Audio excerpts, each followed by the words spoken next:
On today's episode of Locked On Canucks, a special Locked On crossover with JD Young of Locked On Sharks, where I break down everything that's going on in Canucks land for all the San Jose Sharks fans out there. It's Locked On Canucks on a Wednesday, August the 10th, and it starts right now.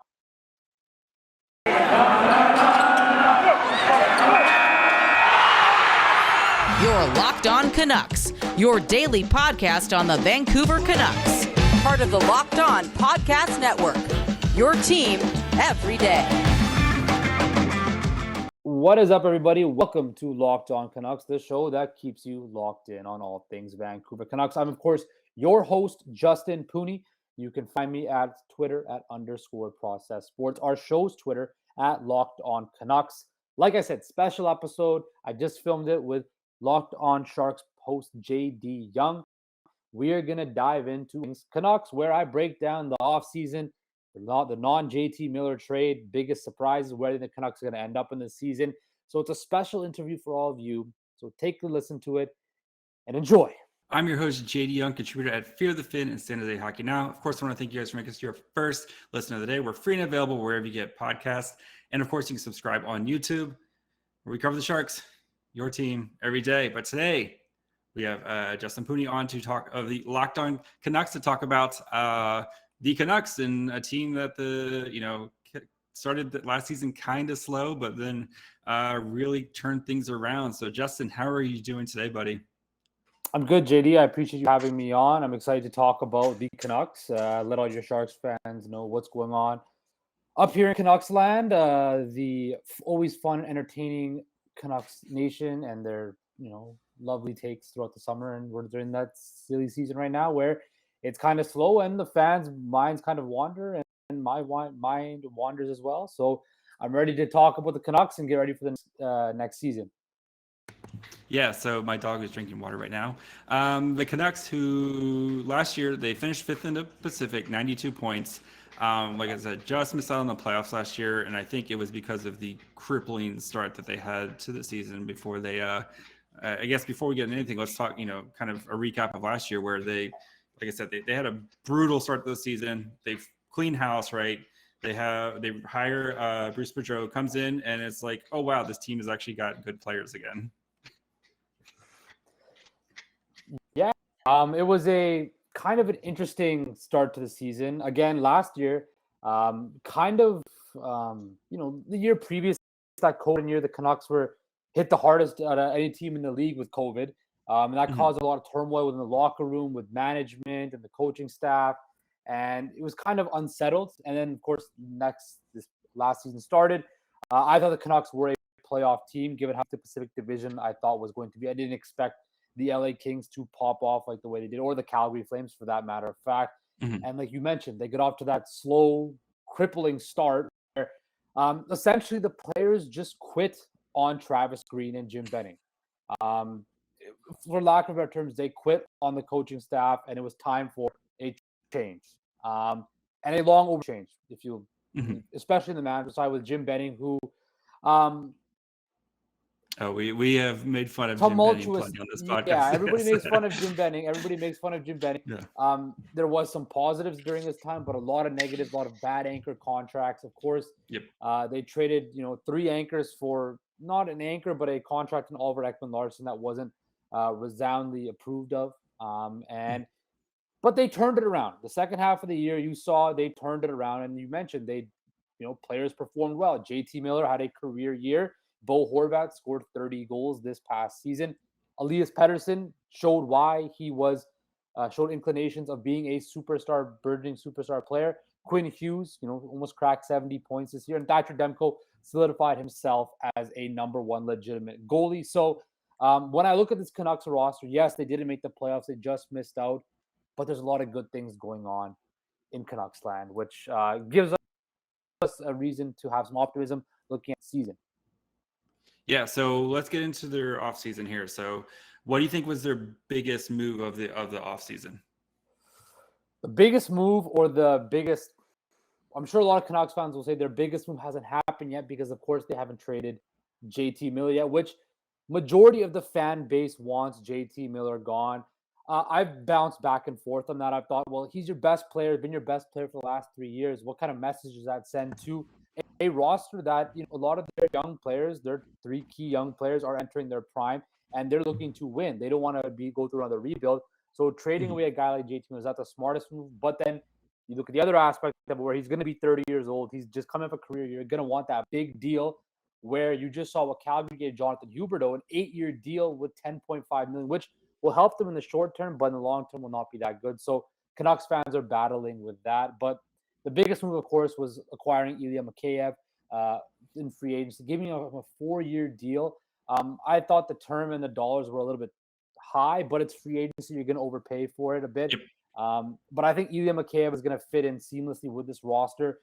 He's one of the fastest players, probably next to Connor McDavid, one of the fastest players in the NHL. Scored, 20 plus goals in Toronto this year in only 50 some odd games. So he has the scoring prowess. He has the speed. He can play on the penalty kill, which the Canucks desperately needed. And he just solidifies in that top 9, which I think, when you look at the Canucks top 10 forwards, yeah, they're really, really good and can stand with anybody in the Pacific Division, even in the Western Conference. Yeah, and then, of course, the draft, they get one of my favorite guys in the draft, Jonathan Lekkerimäki. If you listen to the Locked On Sharks for a while, I was very high on him as well, and I thought the Ekman-Lekkerimäki pairing, I could watch that for the next 15 years. I'd be really happy. Yeah. But of course, the Sharks trade down, et cetera, et cetera. But I mean, another Swedish sniper to the pipelines, not a bad thing, right? Yeah, I mean, general manager Patrick Alvin, of course, loves to tap into the Swedish pipeline. We've seen that with their free agent signings. They signed a bunch of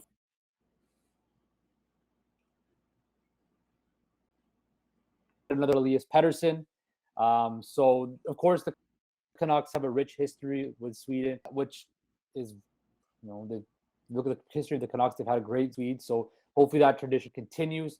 And of course, they signed Andrei Kuzmenko, the prize Russian free agent from the KHL, who will be a rookie, even though he's a lot older than a regular rookie. But that was another big win for the new front office for the Vancouver Canucks with Jim Rutherford and Patrick Alvin. All right, how would you, if you had to give a grade to the Canucks offseason? Well, if you asked me 3 weeks ago, I would have said a B minus, right? They addressed the bottom 6 with Curtis Lazar, Ilya Mikheyev, added Andrei Kuzmenko. I thought they had a really stellar draft. But this whole JT Miller situation is really, they're treading on thin ice right now. Now, are they there's, from all indications and all reports, they're nowhere near a contract extension for JT Miller. They're also nowhere near a trade for JT Miller. And training camp, as you know, is just around the corner. And for those of you that, and all you San Jose Sharks fans out there don't know, Vancouver probably the hardest market for any NHL player to play in. Montreal, Toronto, New York, Chicago, wherever. Vancouver is a fishbowl. The media is on its players all the time, right? It's been widely known across the NHL that some players think that the media and the fans are way too tough in Vancouver, which, to be fair, we haven't won anything in 50 years. So, of course, we're going to be tough on our players. But I'm very worried about that. And there was the deal at the draft potentially with the Islanders that kind of fell through. We don't know what really happened. New Jersey's kind of moved on. All these suitors have kind of moved on from JT Miller. So I'm worried now about if he comes back and he's still on a 1-year deal, every day he's going to be being asked questions about, well, what's your contract situation like? What's this about? Not only is he going to be asked about it, but all of his teammates are going to be asked about it. And it's going to become a distraction. So that, to me, I'm really worried about. So if you asked me 3 weeks ago, I would say a B minus, but right now it's incomplete because I need this massive cloud over the organization to be resolved before training camp starts. All right, before we continue and get into kind of the 2022-2023 Canucks, let's take a quick break, talk to you guys about our friends over at BetOnline. You guys know BetOnline is the fastest and easiest way to check on all your betting needs. Find all your favorite sports and events at the #1 online source for odds, lines, and games. Find reviews and news of every league, including Major League Baseball, You got NFL training camp right now, so NFL is right around the corner. If you're a degenerate and want to gamble on preseason games, they've got you covered there. BetOnline continues to be the top online resource for all your sports wagering information, from live in-game betting, scores, and podcasts. They've got you covered. So head to their website today or use your mobile device to learn more about the action happening right now. BetOnline, where the game starts. All right, so back to the JT Miller thing. I think the Sharks are kind of in a pretty similar situation as well with Timo Meier, who's entering the final year of his contract. Granted, Timo Meier is a lot younger than JT Miller, but I think it's going to be one of those games where they're going to go into the season hoping to re-sign him, and then it might be kind of almost like Tomas Hertl last year, where it was like, are the Sharks going to trade Tomas Hertl? Are they going to keep him? And then right before the trade deadline, the Sharks re-signed Hertl, and you wonder if the Canucks, maybe if the season goes poorly, if then JT Miller is the best player potentially best player available at the trade deadline. Yeah, I mean, when I think about it, most of the reports happened at this trade deadline that just passed, right? There was all the reports that the Rangers were heavily interested in JT Miller, and if they had acquired him, you don't only got this postseason that just happened, but you also got all of next year. So two postseason runs with JT Miller at a relatively cheap cap hit at like 5.2 or 5 and some change, right? Yep. The value ever since then is going to be dropping because you're getting less of JT Miller because you're going to have to pay him. So. Yep. I agree with you said about the Tomas Hertl, the Timo Meier stuff, but the way I could see it going is the Canucks can either hold on to him, wait until injuries are bound to happen. We just saw Max Pacioretty in Carolina, injures his Achilles, he's going to go in LTIR. That will open a pathway to Carolina for JT Miller to become be acquired from the Canucks, Carolina, excuse me. Or the Canucks simply hold on to him and use him as their own rental, and they play that risk like the Calgary Flames did with Gaudreau, where we 1 year left, let's maximize it, let's go for the playoffs, try to make a run, and then see what happens. That to me is not sustainable. I think where the Canucks are right now, they haven't. The glory days of the Sedins are long gone. It's running on almost 10 years since that era has ended. Of course, all you Sharks fans know we, of course, beat you guys in the 2011 Western Conference Finals. No, sorry to rub salt in the wound there, but I think one of our many playoff failures. Believe me, we have a long list of playoff failures that we could go through. We have something in common. Yes. So but when I look at this management group, they've said they want to build this organization the right way, and that's not a quick fix. That's taking its time and building the proper foundation. Does that involve JT Miller? Well, I would hope so, but it doesn't seem like he fits the timeline, right? Yeah. I don't know if he fits the timeline or the budget, because as we know, the Canucks are cap strapped. Like they have no money left. Like there is nothing to spend. So I'm very intrigued to see what they do because, like we said, the defense is the biggest still issue. I know we're going to get into that in a minute, but the defense still needs a lot of work. Yeah, so I guess what is this team's biggest strengths and weaknesses going into this offseason? The biggest strength is the forward group. I think as constructed with JT Miller, this forward group, this top 10 or 11 forwards can compete with anybody in the Western Conference. Maybe not Colorado, because the Colorado has that elite talent. With that star power, yeah. Yep. But the Canucks, we know Elias Pettersson can, play with the best of them. JT Miller's a 100 guy.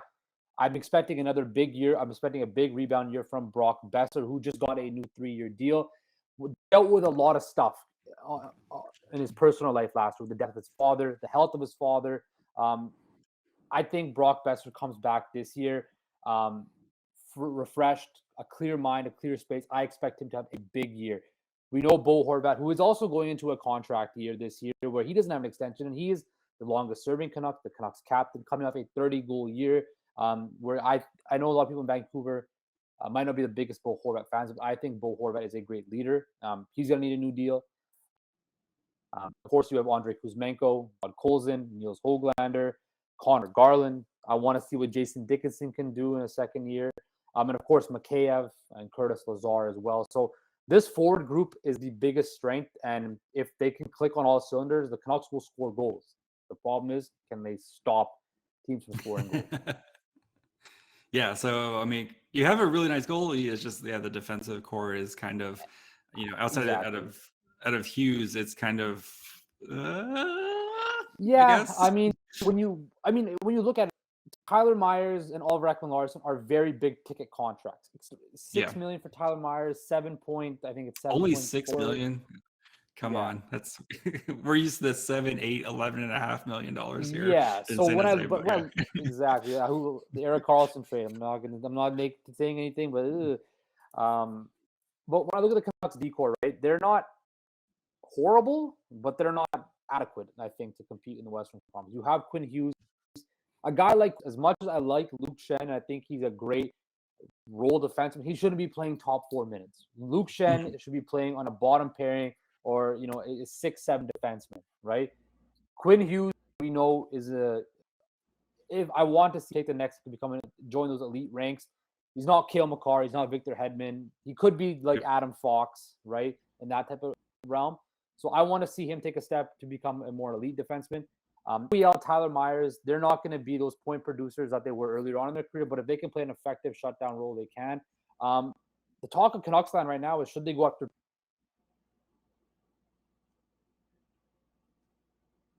I think you froze on me. he's going to be motivated. He's going to want to prove to the world he can still play. I think you froze on me. Start on the talk of the Canucks line. Hold on. Oh, yeah. Can you? No, that's all right. Start with the talk of the Canucks line. So. Oh, PK Subban, right? Yep, that's yeah. Yeah, so the talk in Canucks is should the Canucks say Subban? And last week on my show, I said absolutely, because you're going to get a motivated guy in PK Subban who played a couple years in Jersey, which we all know is a wasteland in the NHL right now, where players either go there to die or they leave, and that franchise has gone nowhere in the last couple years. So he's gone there. It's kind of been hidden. I think if you can get a motivated PK Subban who still is in good shape, right? He has the skills. If he can step in and be a power play guy and kind of pick up minutes like that, that'll be a great fit for the Vancouver Canucks. So there's still options out there, but I don't see a total revamp of this defense core until some of those salaries go come off the books. All right, what do you think is the best case scenario for the Canucks this year, and what do you think is the worst case scenario? Best case scenario is they finish second in the Pacific Division.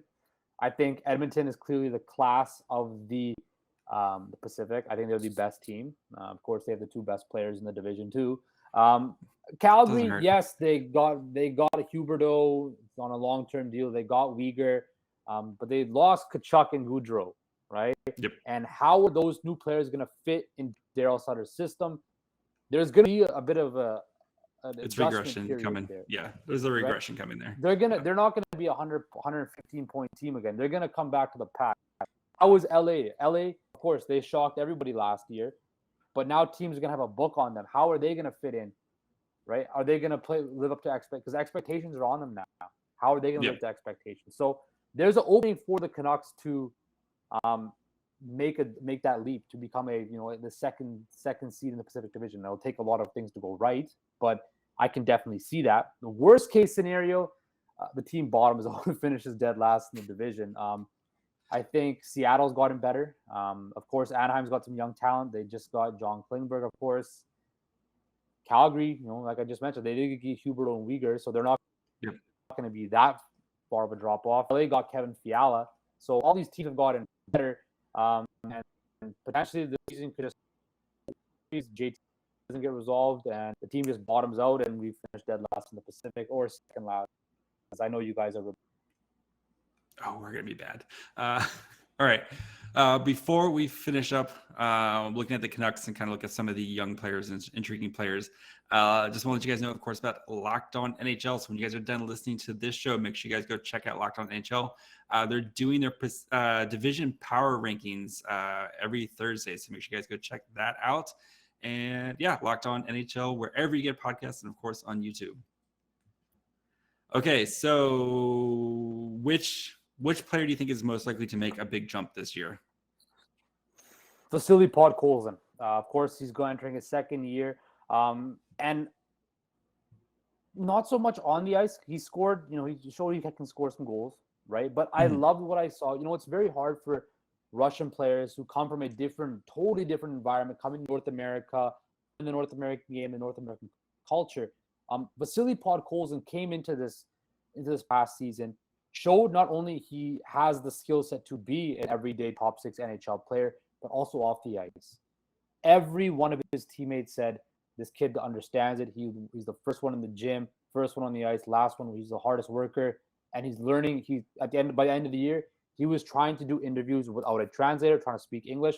And to me, that is a huge step that this kid wants to be an everyday NHL player, wants to establish himself in the NHL. And I think having now 2 other Russians on the team in Ilya Mikheyev and Andrei Kuzmenko will give him, not just all three of them, a sense of comfort. And I think it'll make him understand the game, when I expect another big leap from Vasily Podkolzin this season. And any rookies we need to keep an eye on? I know you guys are pretty kind of tapped out, but yeah. Andrei Kuzmenko, I think that's everybody who we want to see. Of course, he's was the hottest free agent kind of before free agency started. Of course, he traveled across North America, every different team. The Woo ship, they all took meetings with everybody. It was Vancouver. Bruce Boudreau, Jim Rutherford, and Patrick Allvin all left and put on this young man, and he chose to be in Vancouver. So I want to see if he lives to the hype and how he fits in the Canucks roster, and how he adapts to the NHL game. As a Sharks fan, of course, we had the Dahlin for Linus Karlsson swap a couple years ago, and the Sharks fans thought they won this trade until now Dahlin is no longer with the team. Linus Karlsson, is he going to be? I know he's been playing well in Sweden. Is he going to be coming over soon?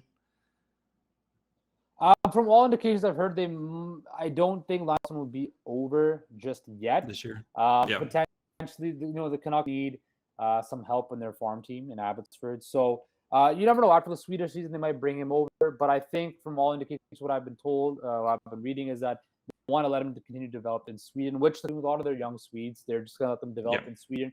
And when they feel ready, they will bring them over to North America. Of course, the Canucks have kind of revamped their entire player development staff. Of course, the Sedins now are on ice role at that. They have Mikael Samuelsson, who will be in Sweden with these players. So I think having those players that have been through those battles, working with these young players, will just be another beneficial factor for these young Canucks as they come up through the systems and the ranks to potentially make an impact in Vancouver.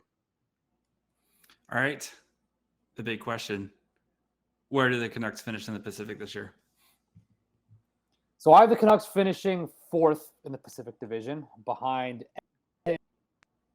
Calgary.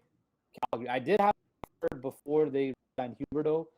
The Canucks finishing 4th in the Pacific Division, but making the playoffs as a wild team this year. I think the Canucks will make the playoffs this year. Yeah, everybody's down on Vegas this year. I get it, but at the same time, I'm also like, Eichel and Stone is pretty good. Yeah, man. they're definitely. I definitely agree with you on that, but they just have no depth. Like they can't get hurt. Like nobody can get hurt. Exactly. And you, as you all know, Sharks fans know too.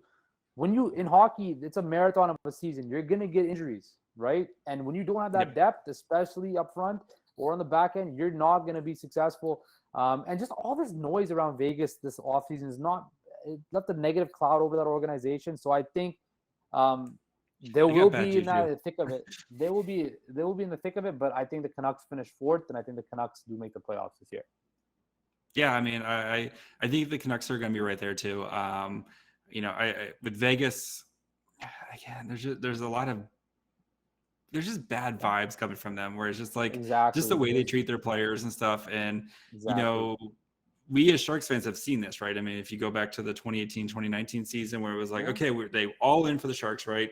They get to the Western Conference Finals, and then you start losing that depth because you got to pay players and stuff like that, and you just start chipping away, and all of a sudden the bottom falls out. And I'm not saying Vegas is gonna the bottom's gonna fall out, but I'm also not saying that the bottom. I think this season is huge for Vegas because they just got Jack Eichel, who wants to win. He's been dying in Buffalo for to be in a winning organization. They got Bruce Cassidy, who is a good coach from Boston. There's no denying about that. But he has, there's been issues that he's had with certain players in Boston that have now come out after he's left. So how does he ingratiate himself in that locker room? How does Vegas?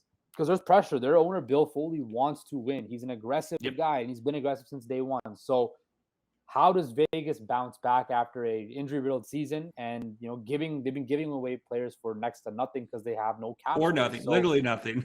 Literally nothing, exactly, literally nothing. So I'm interested to see what Vegas does. I think if I was to put money on it, I would say the Canucks and Vegas both get the wild card spot. But you never know. You got to play the games, see what happens. Yeah, no, I think it's just going to show how much better the Pacific is this year compared to what we've seen in the past couple of years, where it was literally Vegas's division and everybody else was kind of fighting for the second, third spots and stuff. But yeah, I think the wild card, the Western or the Pacific will definitely have at least one wild card representative. I still think the Central is pretty solid too. With you got Colorado, you got Minnesota, Colorado, Dallas, Nashville. Yeah, they're all going to be in there. So. I don't know about Dallas. I think Dallas, Winnipeg, kind of stuck in no man's land. Nashville's gotten a bit better. So it's gonna be a fight as it is every year in the West to see who gets those playoff spots. The nice thing for them is those guys get to also play Chicago a bunch, who's going to be terrible, and they get to play Arizona is also going to be bad. So you get some easy points there. Well, I guess the Sharks are the doormat of the Pacific, but there's not as many easy points in the Pacific, I think, as there was. No, definitely not this year. No, especially what the Seattle's done. I think Seattle's gonna be a lot better, man. That Beniers, right down the middle to start the franchise is pretty solid. Shane Wright, they got Bjorkstrand from Columbus. They got Burakovsky. They have some nice pieces now in Seattle. So it's gonna be a very exciting season, and it's right around the corner, and I can't wait. Yes. Justin, where can the people find you in the show? So you can find me at _Process Sports on Twitter, my own personal account. You can also follow our show on Twitter at Locked On Canucks. Please also like and subscribe to our YouTube channel. Just type in Locked On Canucks in YouTube, and it'll be the first hit on there. I want to thank you, JD, for having me on. I hope we can do this again during the season. Talk to some Canucks and Sharks talk. I think that's always fun. It was great to talk and fill in your listeners about what's going on just up the I-5, a little bit further distance up the I-5 up to us in Vancouver. Yep. Yes, and of course you can find Locked On Sharks Twitter, Facebook, Instagram, wherever, and then of course listen wherever you get podcasts: Apple, Spotify, Odyssey. You can subscribe on YouTube as well. We appreciate all those. Make sure again go check out Justin over at Locked On Canucks. Make sure you guys go check out the Locked On NHL podcast. They're still pumping out 5 episodes a week, even though we have gone down to 3. And again, make sure you guys come back next week. Brandon Coe, Sharks Prospect of the Year, going to be on mid next week. So, got a good one with him coming up. So, Justin, thanks, buddy. Thanks, JD.